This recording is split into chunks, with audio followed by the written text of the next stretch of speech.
हमारी स्वास्थ्य रक्षक सेना। केशव, पिताजी, माताजी को बुखार आ गया है, चारपाई पर पड़ी हैं। पिता, बुखार ना आए तो क्या हो, इतनी बार उन्हें समझा चुका, वह अपने स्वास्थ्य पर ध्यान देते ही नहीं। केशव, स्वास्थ्य किसे कहते हैं पिताजी? पिता, जब हमारे शरीर के हर एक कलपुर्जे अपना अपना काम ठीक ढंग पर करते रहते हैं, तब उस अवस्था को हम स्वास्थ्य कहते हैं। जब वे अपना काम ठीक ढंग पर नहीं करते या उनमें कोई खराबी पैदा हो जाती है, तब उसे हम रोग या बीमारी के नाम से पुकारते हैं। केशव, पिताजी, बीमारी कैसे पैदा होती है?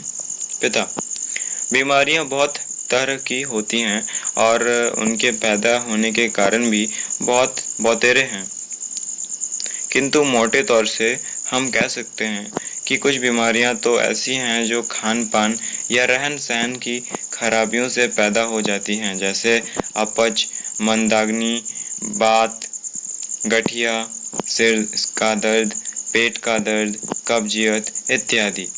और कुछ ऐसी हैं जो छूत ही हैं, अर्थात छूत से पैदा होती हैं, जैसे प्लेग, हैजा, चेचक, सर्दी जुकाम, इन्फ्लुएंजा, क्षय इत्यादि। केशव, ये छूत की बीमारियां किस तरह पैदा होती हैं? पिता, छूत से पैदा होने वाली बीमारियां वास्तव में छोटे छोटे कीड़ों से उपजती हैं। ये कीड़े इतने छोटे होते हैं कि साधारण आंखों से दिखाई नहीं देते, इसी से इन्हें कीटाणु कहकर पुकारते हैं। इन्हें देखने के लिए एक ऐसे यंत्र की आवश्यकता होती है जो छोटी छोटी चीजों को बड़ा करके दिखा दे। केशव, वह यंत्र कौन सा है? पिता, उस यंत्र को अणुवीक्षण यंत्र कहते हैं। उसके द्वारा हम छोटी से छोटी वस्तु भी बिल्कुल आसानी के साथ देख सकते हैं। ये यंत्र कई प्रकार के होते हैं, कोई कम शक्ति का और कोई ज़्यादा शक्ति का। जो यंत्र जितनी ही ज़्यादा शक्ति का होगा, उससे उतनी ही बारीक चीज़ देखी जा सकेगी। रोग के कीटाणुओं को देखने के लिए बहुत तेज शक्ति के यंत्रों की जरूरत हुआ करती है, क्योंकि ये कीटाणु बहुत ही सूक्ष्म होते हैं। केशव, अच्छा, तो ये कीटाणु होते कैसे हैं? पिता, ये कीटाणु अनेक प्रकार के होते हैं, किंतु अधिकतर ये तीन ही रूपों में दिखाई दिया करते हैं। पहला, पहिए की तरह गोल आकार में, दूसरा डंडी की तरह लंबे, और तीसरा लहरियेदार या उमेठनदार शक्ल में। इनकी बहुत सी जातियां हैं और उनके रूप रंग और स्वभाव के अनुसार अलग अलग नाम भी हैं, किंतु तुम्हें उस झगड़े में पड़ने की जरूरत नहीं। केवल इतना ही समझ लो कि जितने भी प्रकार के छूते रोग होते हैं, अर्थात सर्दी और जुकाम जैसे साधारण रोगों से लेकर क्षय, चेचक, हैजा और प्लेग जैसे भयंकर रोगों तक, सबकी उत्पत्ति के लिए अलग अलग जाति के कीटाणु हुआ करते हैं। केशव, लेकिन इन कीटाणुओं से कैसे रोग होता है? पिता, बात यह है कि इन कीटाणुओं में अपनी संख्या को बढ़ाने की बड़ी विचित्र शक्ति हुआ करती है। हर एक कीटाणु अपने शरीर को बढ़ाकर दो टुकड़े कर देता है, जिससे एक की जगह दो कीटाणु बन जाते हैं। इस प्रकार क्षण भर में ही इनकी संख्या दुगनी हो जाती है। हमारे शरीर में यदि इनमें से एक भी कीटाणु किसी तरह प्रवेश कर पाए और उसकी बाढ़ के लिए परिस्थिति बिल्कुल अनुकूल हो, तो उससे इसी तरह 1 से 2, 2 से 4 और 4 से 8 होते हुए कुछ ही समय में करोड़ों कीटाणु पैदा हो जाएंगे और हमारे शरीर के अंदर उनकी एक भारी बस्ती तैयार हो जाएगी। केशव, तब उससे क्या होगा? पिता, बस फिर वे तमाम कीटाणु हमारे खून के साथ मिलकर सारे शरीर में चक्कर लगाने लगेंगे और खून में अपना जहर भरकर हमारे शरीर में पेंचीले और सुकुमार पुर्जों में तरह तरह की खराबियां पैदा कर देंगे, जिससे हम बीमार पड़ जाएंगे। केशव: लेकिन पिताजी, ये रोग के कीटाणु हमारे शरीर में पहुंच कैसे जाते हैं? पिता: इनकी पहुंच हमारे शरीर में अनेक प्रकार से हो सकती है। कुछ तो हवा में उड़कर सांस के साथ आ जाते हैं, कुछ दूध, जल या भोजन के साथ मिलकर अंदर पहुंच जाते हैं और कुछ रोगी मनुष्य के पहने हुए वस्त्रों से चिपककर एक के पास से दूसरे के पास जा पहुंचते हैं। कुछ कीटाणु ऐसे भी हैं जो किसी खास किस्म के जानवरों के काटने से ही हमारे खून में पहुंच जाते हैं। केशव: तब इनसे बचने का उपाय क्या है? पिता: इनसे बचने का सबसे बड़ा उपाय तो उस परम पिता परमात्मा ही हमारे शरीर के भीतर कर रखा है। उसने हमारे अंदर करोड़ों सिपाहियों की एक ऐसी सेना पैदा कर दी है जो हर समय हमारे शरीर की रखवाली किया करती है और शरीर के एक सिरे से दूसरे सिरे तक दिन रात चक्कर लगा लगा कर पहरा दिया करती है। जहाँ कोई शत्रु हमारे भीतर घुसा कि इस सेना के बहुत से सिपाही झट उस पर टूट पड़ते हैं और उसे मार मार कर बाहर निकालने की चेष्टा में लग जाते हैं। केशव: ओहो, ये सिपाही कौन है? पिता: ये हमारे खून के सफेद कण हैं। हमारे खून में दो प्रकार के अत्यंत नन्हे नन्हे जीवाणु पाए जाते हैं, एक लाल और दूसरे सफेद। इनकी शक्ल पहियों की तरह घेरेदार हुआ करती है। ये हमारे खून के जीवित कण हैं और खून के साथ साथ सारे शरीर में चक्कर लगाया करते हैं। इनमें से लाल कणों का काम शरीर के तमाम अंगों को भोजन ढो ढो कर पहुंचाना है और सफेद कणों का काम शरीर की रक्षा करना है। बहुत छोटे होने के कारण आंखों से ये नहीं दिखाई देते, किंतु अनुवीक्षण यंत्र की सहायता से हम इन्हें जब चाहें देख सकते हैं। जिस समय किसी रोग के कीटाणु हमारे खून में पहुंचते हैं तो ये सफेद कण हमारी रक्षा के लिए उनसे बड़ी तत्परता के साथ जा भिड़ते हैं और फिर कुछ समय तक उन दोनों में एक खासी कुश्ती होती रहती है। यदि हमारे सफेद कण रोग के कीटाणुओं से शक्ति और संख्या में बलवान हुए तो वे इन्हें तुरंत नष्ट कर डालते हैं या कम से कम इनकी बाढ़ को ही रोक रखते हैं, जिससे हमारे शरीर को किसी तरह की हानि नहीं पहुंचने पाती।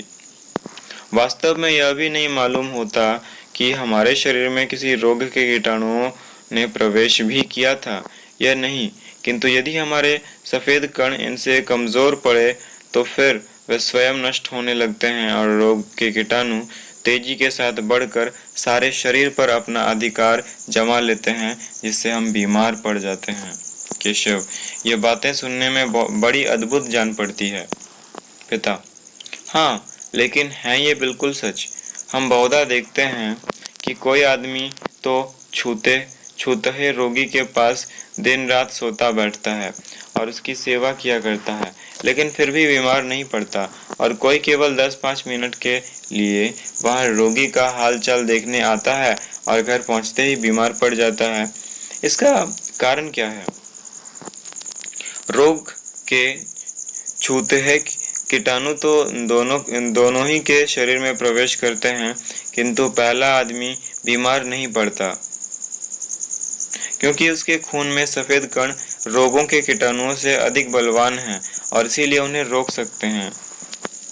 दूसरा आदमी बीमार पड़ जाता है क्योंकि उसके खून में सफेद कण उतने मजबूत नहीं हैं और उन कीटाणुओं को दबा नहीं सकते।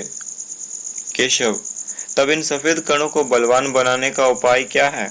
पिता: इन्हें बलवान बनाने का सबसे सुंदर और सीधा उपाय यह है कि हम बराबर ऐसे नियमों का पालन करते रहें जिनसे हमारे शरीर का बल और उनकी शक्ति बराबर बढ़ती जाए।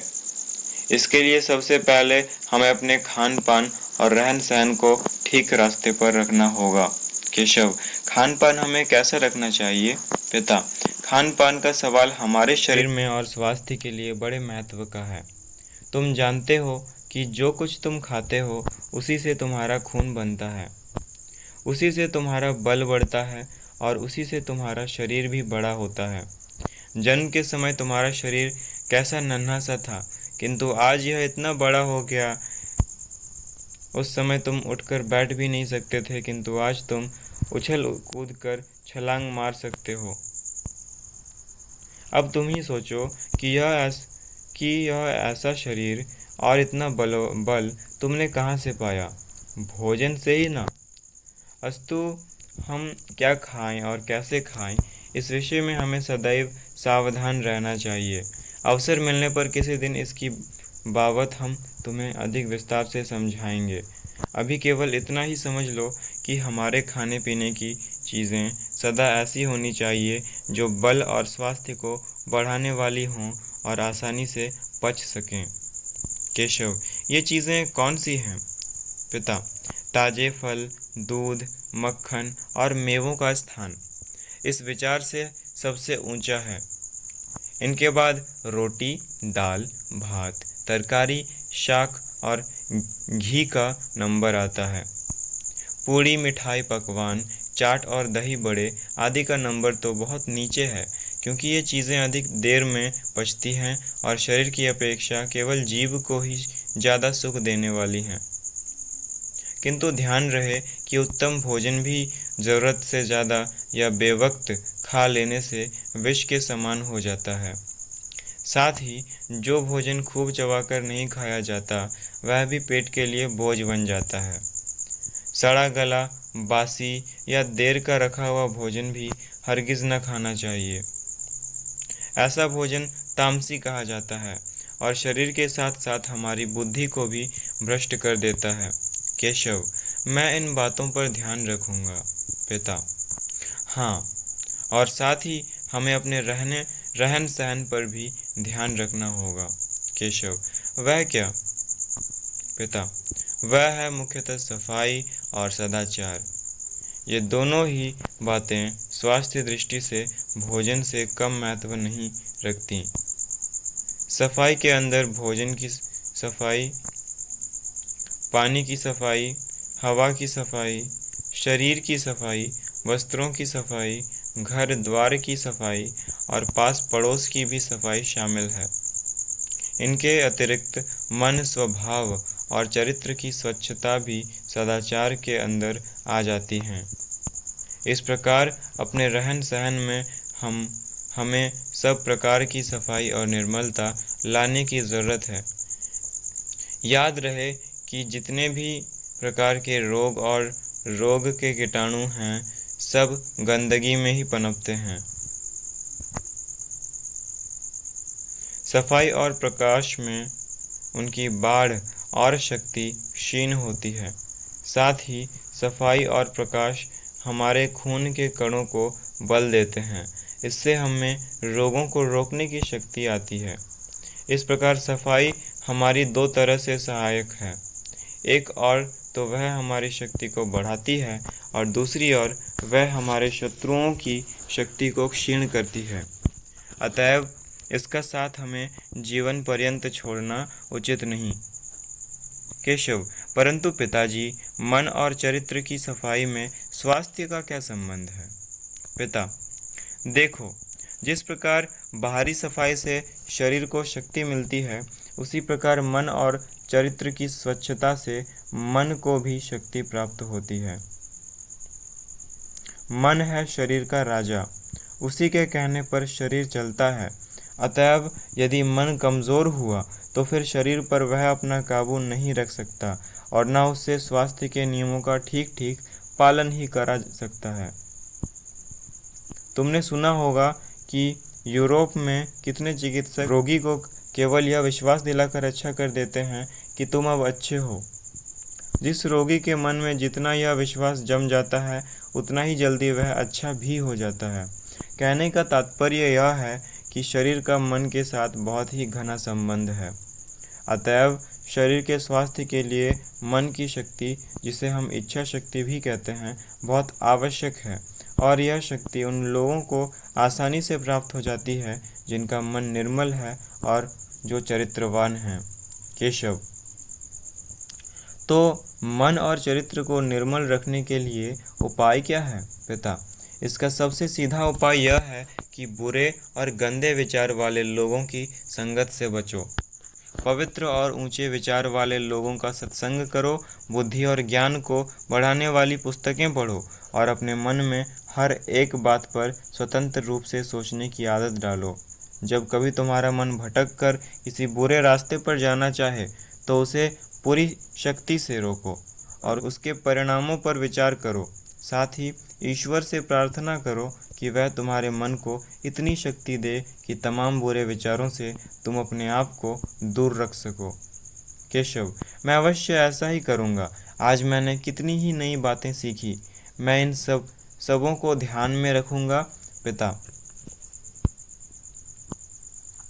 यदि आज की बताई हुई तमाम बातों को तुम ध्यान में रखोगे और उनके अनुसार चलने की चेष्टा करोगे तो ईश्वर अवश्य तुम्हारा कल्याण करेगा और शारीरिक स्वास्थ्य के साथ साथ मन का स्वास्थ्य और शक्ति भी तुम लाभ करोगे।